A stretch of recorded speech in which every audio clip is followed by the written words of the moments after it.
Let's talk about corn.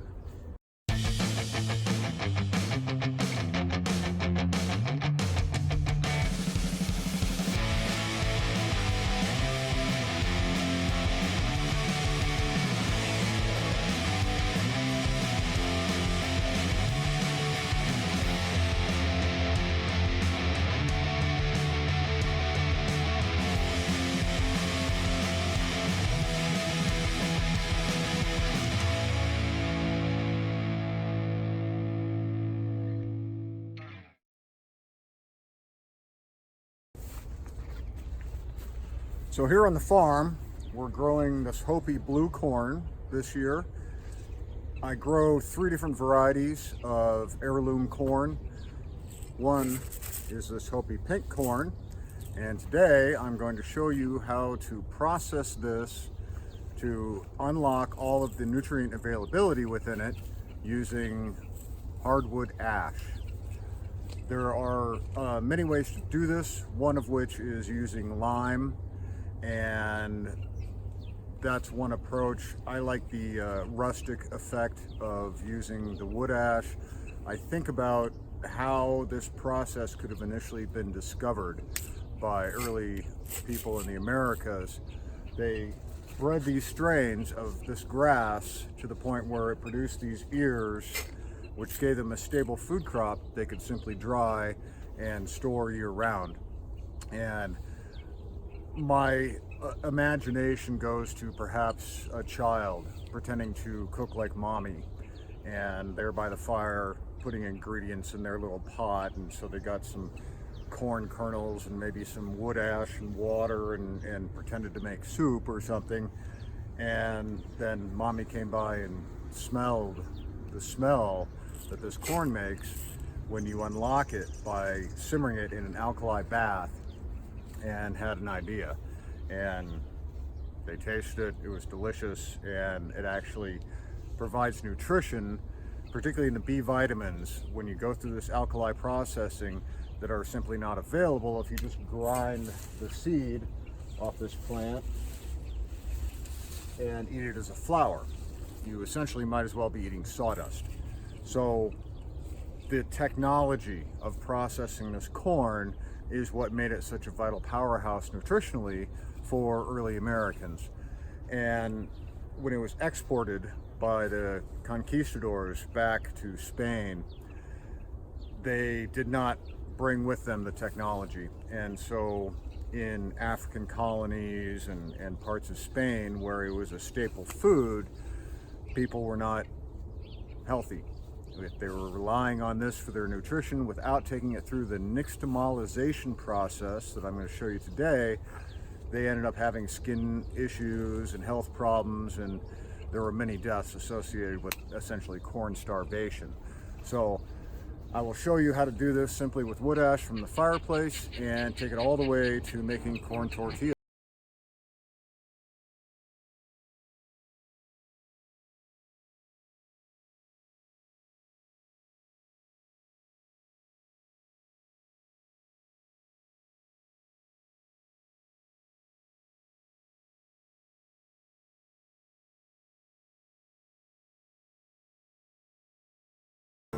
Corn tortillas. This is the old way, wood ash nixtamalization. We have 2 cups of this beautiful Hopi pink corn, 3 cups of wood ash, 2 is sufficient, but I want to make a nice alkaline lye water to process this corn, and a ½ gallon of soft water. This one comes out of my reverse osmosis filter, but rainwater or distilled water will work as well. I've screened the chunks of charcoal out of this ash straight from the fireplace. You want to use a hardwood, so a deciduous leafy wood rather than a coniferous pine or spruce or cedar or something like that.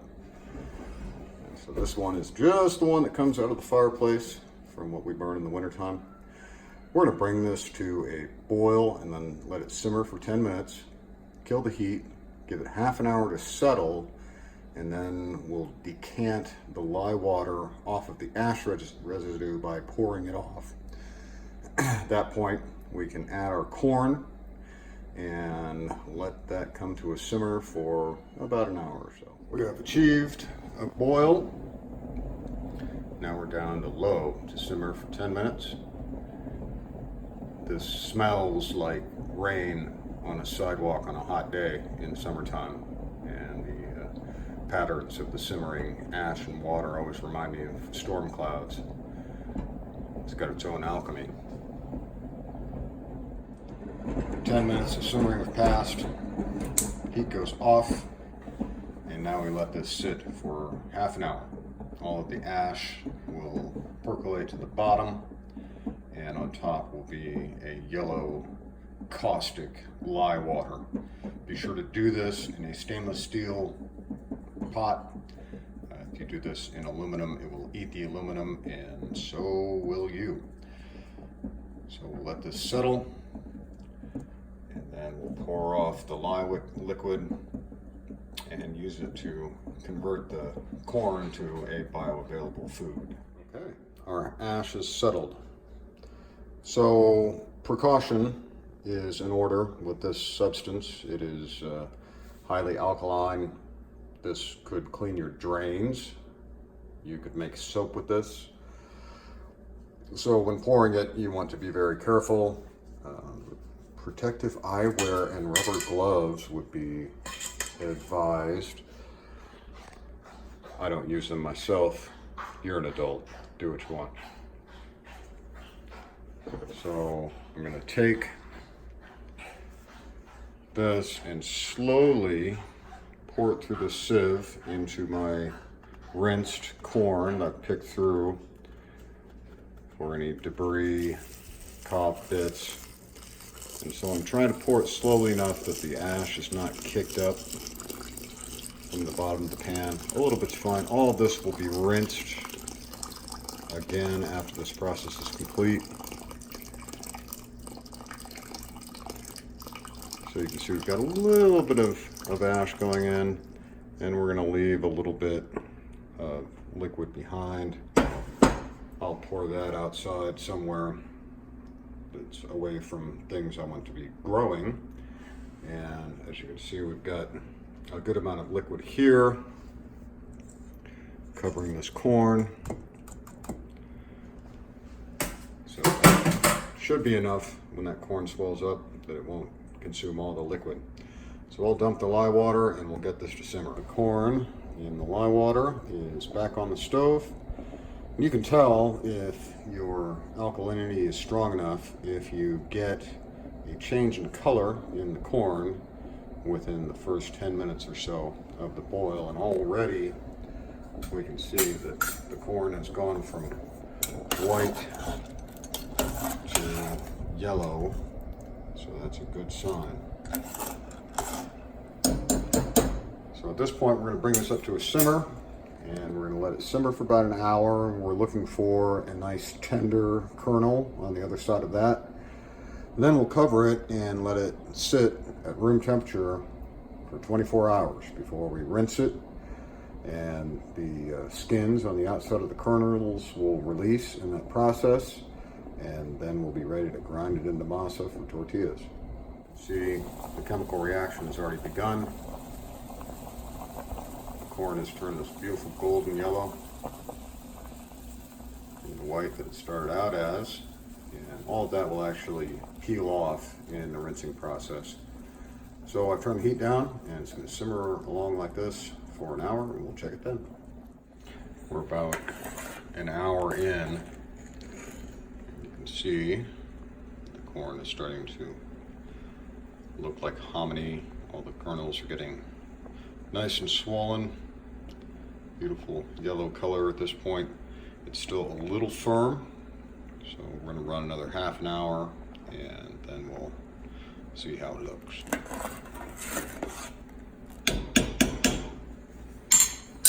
Okay, that's after an hour and a half. Basically what I'm looking for is that. I'm going to be able to squish them with the pressure of my finger. like so. So we'll cover these and let them sit at room temperature for 24 hours, and then we'll wash them. It is 24 hours later, and our corn has been soaking for a whole day after the long simmer. And now it's time to wash it.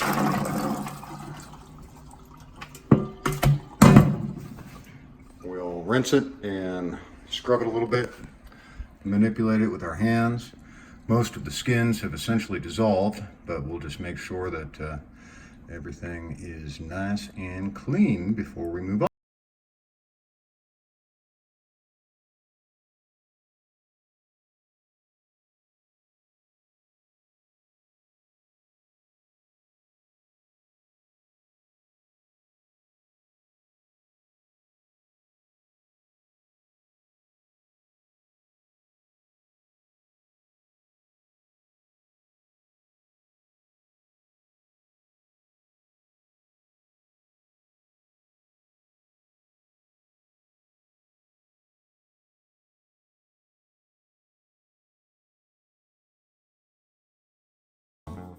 There's our finished product. It's ready to grind. And if you grind this and then press it into a tortilla shape, cook it on a hot pan, you have corn tortillas. That's all there is to it. So what we've done is we've taken the kernel on the right and transformed it into the kernel on the left. All with a little chemistry and Stone Age ingredients. Time to grind our masa. I have the KitchenAid 550 Plus hooked up with the meat grinder attachment, and I'm told that this works pretty well in the grain mill attachment. I've never tried it. I'd love to pick one of those up at some point, but this seems to work pretty well. So I'm running it through the fine plate that comes with this, about an 1/8 inch plate. And that's going to give me a fairly coarse grind. I will probably then transfer it to the food processor to get down to a nice fine grind that will make good tortillas. So let's feed some of this through and see what happens.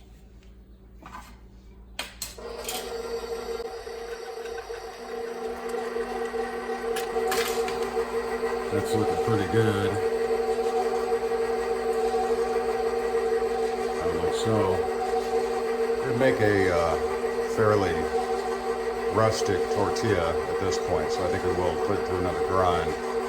But as you can see, it makes a dough, and it's just about the right hydration for tortillas. About half of the masa in the KitchenAid food processor, so we're going to go ahead and pulse this a little bit and see what happens.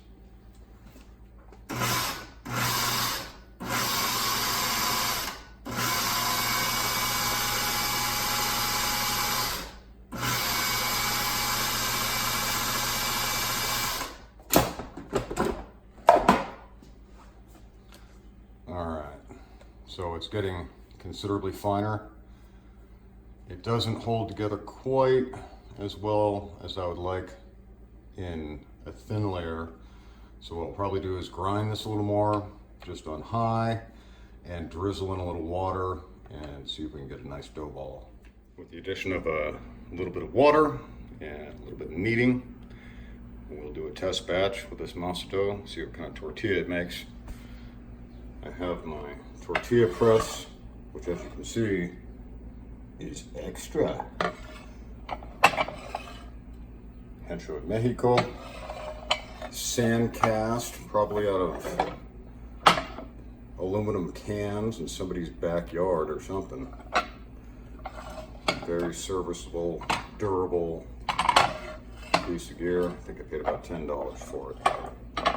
So we'll go ahead and make up a tortilla. Got a cast iron skillet preheating here. Nice little griddle actually. And we'll see what happens. Okay, I have a ball of masa dough. It's a little larger than a golf ball size. And on the bottom of my tortilla press, I have a piece of freezer paper So it's coated on the inside, and then I'll put another one on top, and we'll press it and see what happens. The one design flaw in this thing is that the lid is a little tip prevalent. Okay, one-handed tortilla pressing. Let's see what we get.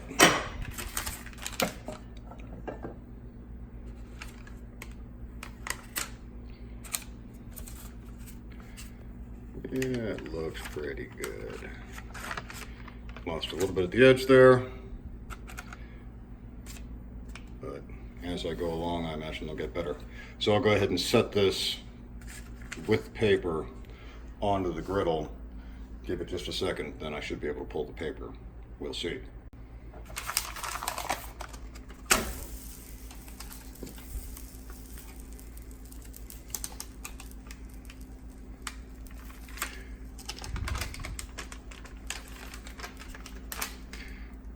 Looks all right.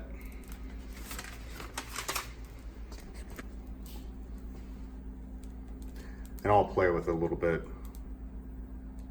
get the consistencies just so, and start cranking them out here.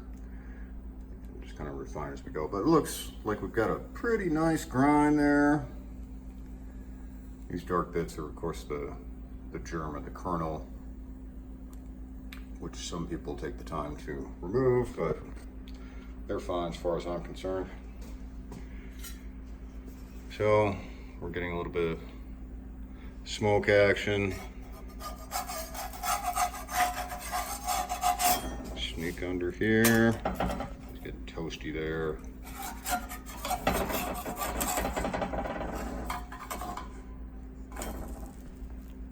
Looks pretty good to me.